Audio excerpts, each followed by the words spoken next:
Hello everyone, my name is Sbu Sithole. I'm an architect from Durban, originally from a small township in the south coast called Ekamalak. That's where I hail from. And yeah, today I'm going to be talking about social housing, the social constructs and its construction.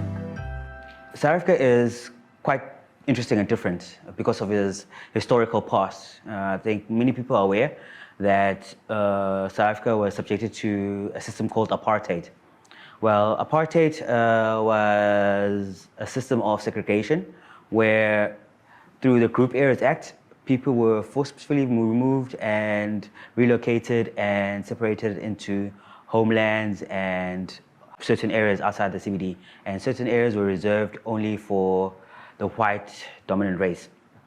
So coloreds, Indians, and blacks were actually relocated to their own homelands where they were supposed to govern themselves. But through the through the apartheid system, certain measures were actually introduced, hindering their growth, and therefore restricting their development. So this is the kind of system that we hail from, and the system actually started in 1950s after the adoption of the Group Areas Act law, and it lasted for 54 years up until the dawn of democracy in 1994, where a democratically elected government was inaugurated. The national government was actually voted into power in 1948, and then that whole campaign was about actually developing South Africa and prioritizing the white race. That was the whole campaign. Hence, 2 years later, a legislation was passed, a planning legislation, which actually reshaped the whole landscape of South Africa, not just the physical landscape, but so every single aspect of South Africa, social, economic, and cultural. So essentially, apartheid was a planning legislation, which actually it was the underlying basis of the whole regime. Okay, so post 1994, government tried to bring in policies which were actually meant to kind of address these social injustices.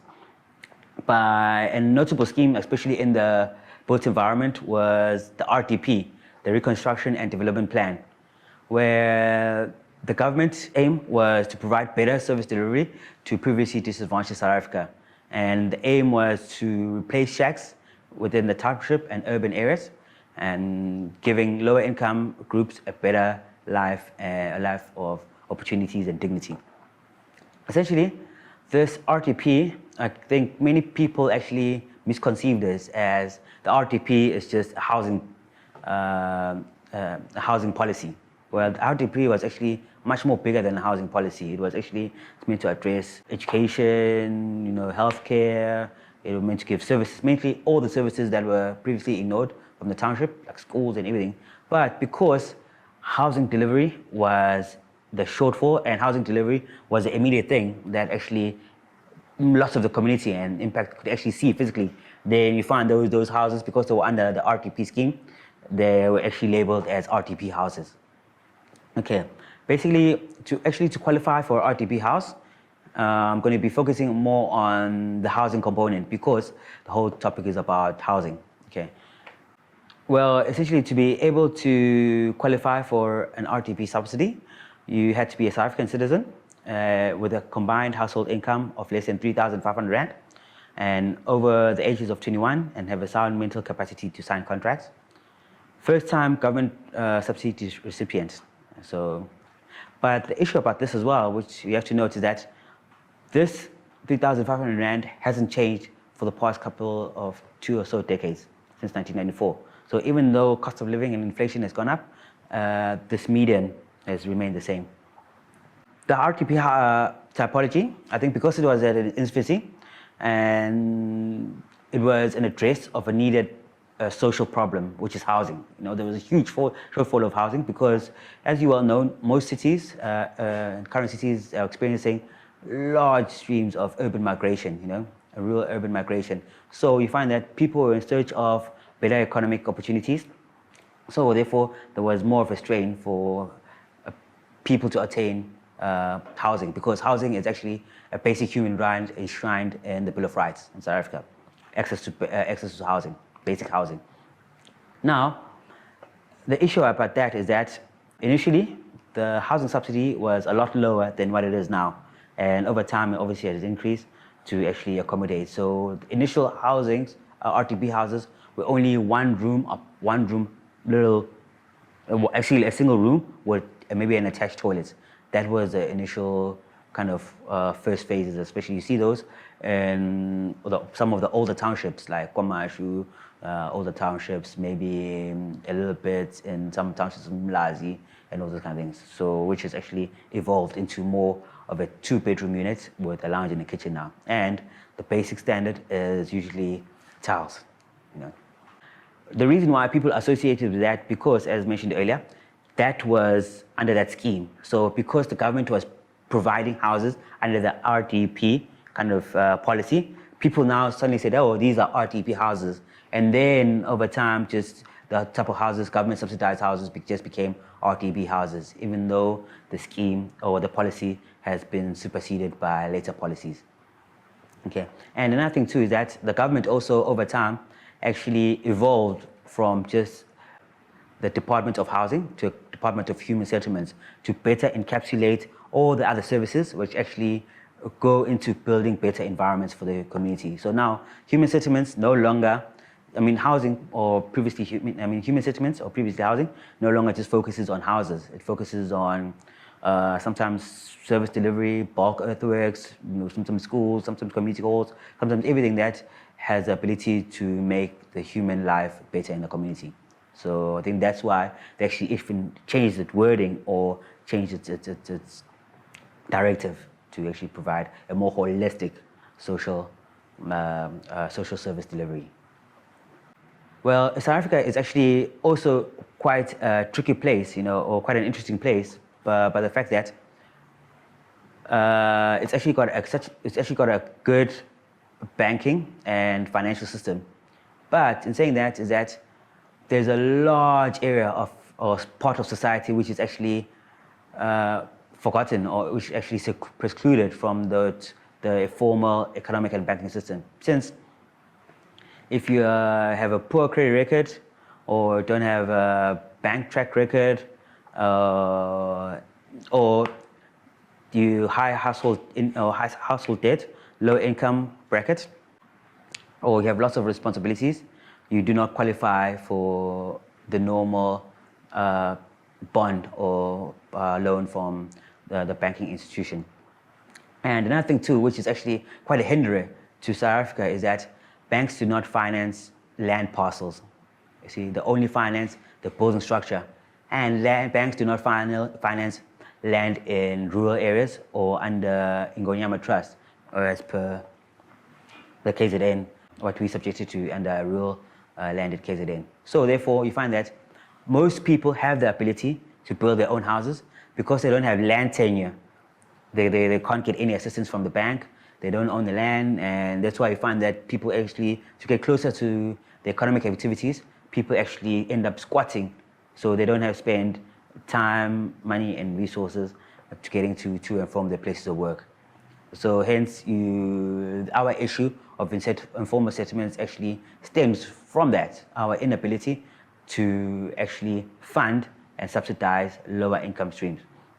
Now, another different or interesting part about that is that South Africa has a middle missing income bracket. Find that the government is actually focusing on the bottom echelons of society, that cap bracket, 2,500 and below, and the banks finance you from 24,000 Rand up for a residential property. So from 3,500 to 23.990 or 99990, you're quite stuck because you're not rich enough or not wealthy enough to get a bond, but you're not poor enough to be eligible for an RTP.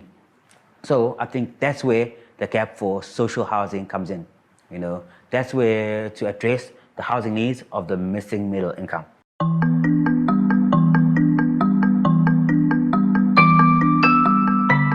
Going back to human settlements, basically the mandate of human settlements was to facilitate the development and integration of human settlements by upgrading informal settlements, of providing affordable rental housing income, and providing affordable housing finance. That's now you start seeing the shift from just the provision of free houses to actually facilitating housing for the missing middle income as well. Another kind of acute problem to South Africa is the wide inequality gap that persists in the country. The inequality gap is actually exacerbated by that missing income, which is not being catered for, because you find that there's informal people or informal settlements being developed, and the bank is actually subsidizing or giving loans and bonds to people with the threshold of 24,000 rand and up. So you find that the normal middle income guy can't afford a house and next to his place of employment. That's why you find that there's no development in the township areas. Because why? Also, there seems to be some misconception with the banking system, saying that township areas are not viable and are not viable places to actually invest. I think slowly but surely it's starting to change now. With more and more people actually, private sector actually investing in the townships through malls and other businesses. And now people will find that the normal guy who would actually stay in a township is actually reluctant now to move into an urban area, because more and more services are being provided in his community. And the banks are actually starting to latch onto that now and actually subsidizing land and parcels within the township area, which is actually starting to address slightly that middle income bracket. So I think that's quite interesting to find out. So basically, going back to social housing, I think that's where social housing has the ability to actually make the most impact, because you find that people have the ability to pay over time whatever housing or structure or development that is being provided for them, but they don't have the financial means to actually purchase a land if they're a first-time buyer, or they don't fit within the upper echelon of what their banks require. So now, if government would come in or to say, hey, let's subsidize you, you're working, have a full-time job, but we'll let you buy the house, and then maybe we'll guarantee the loan against the bank.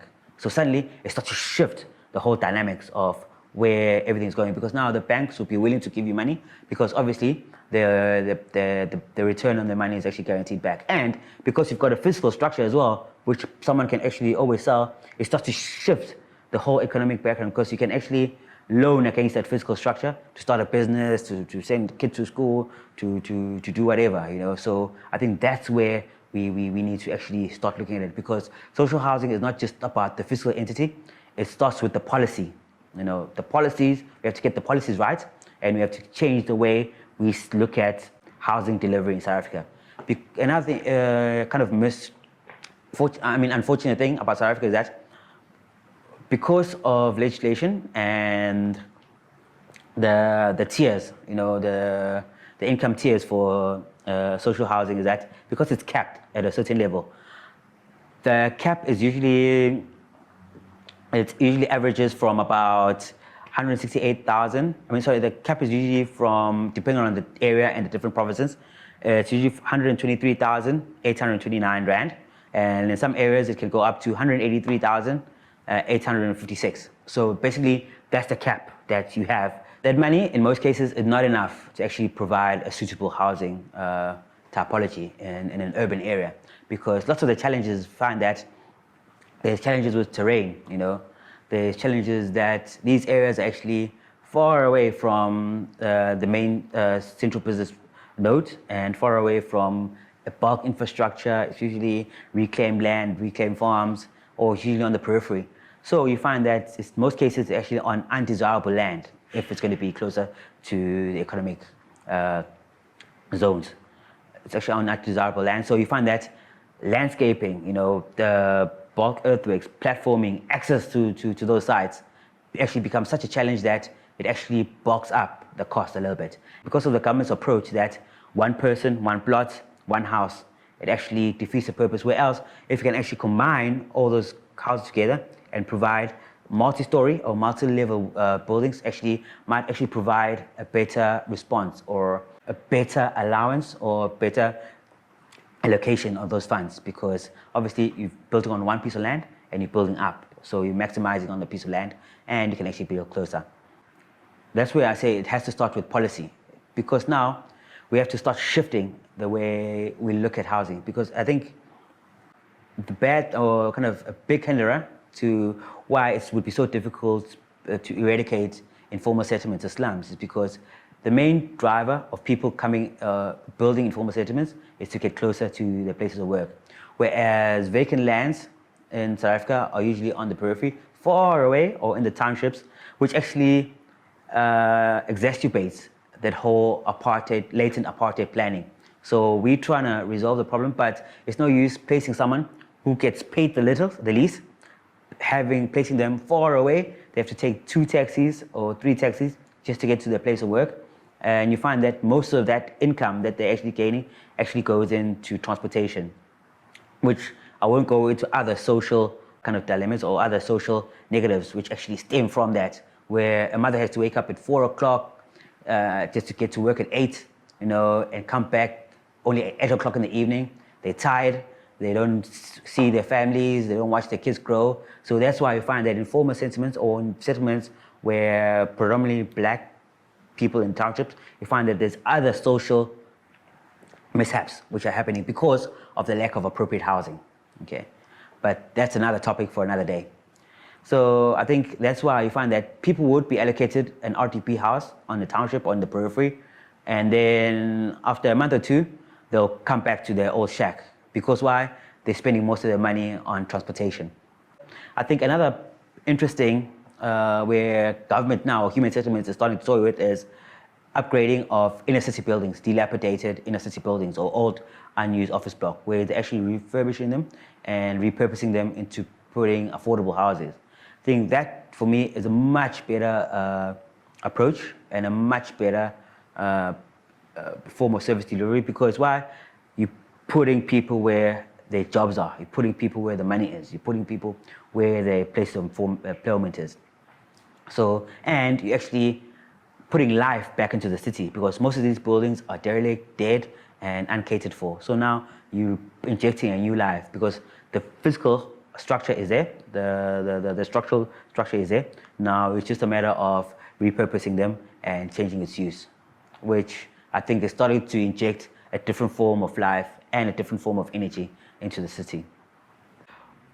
Most of these buildings are still owned by people. So there's a lengthy legal process which needs to be kind of followed in order for maybe a city or government entity to acquire that building and to change its use into its appropriate use.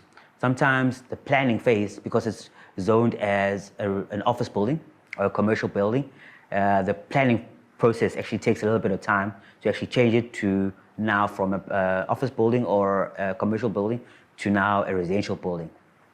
And all those legal aspects actually take time. And you find that because of the land value in inner cities, these buildings or these parcels that these buildings are on actually cost quite a lot of money, So you find that once you find that the owner, that the government wants to buy the building, they hyperinflate the prices and it doesn't become feasible anymore.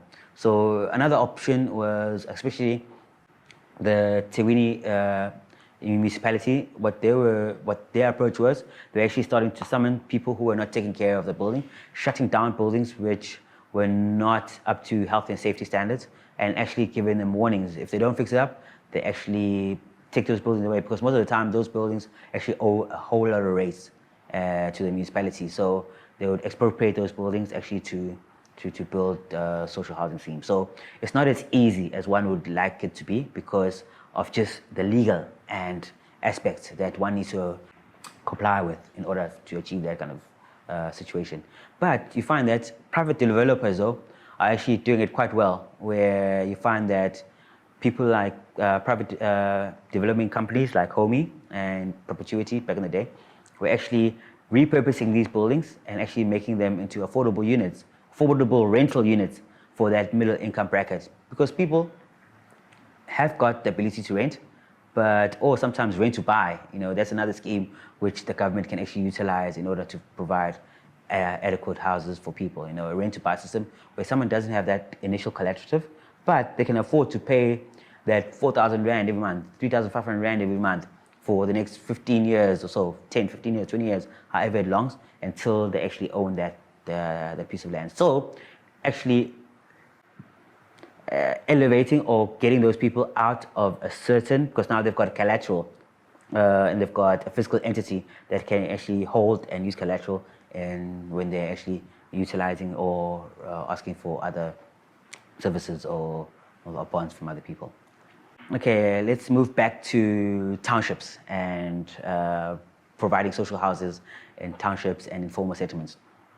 Another study which was actually undertaken, I think it was maybe the CSIR or Department of Human Settlements quite some time ago, is that people actually have the ability to build their own buildings, especially in the outskirts, townships. Because someone migrates and builds into an informal settlement, no one would want to over-invest into a piece of land they don't own.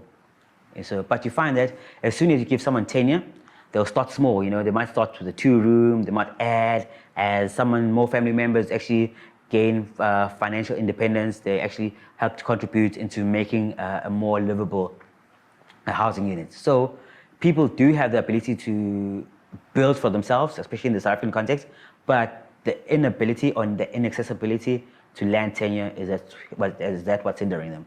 Because currently they do build in the rural areas where they come from, but because they need to be closer to the place of work, they can't invest in a piece of land or bulk of earth that they don't own.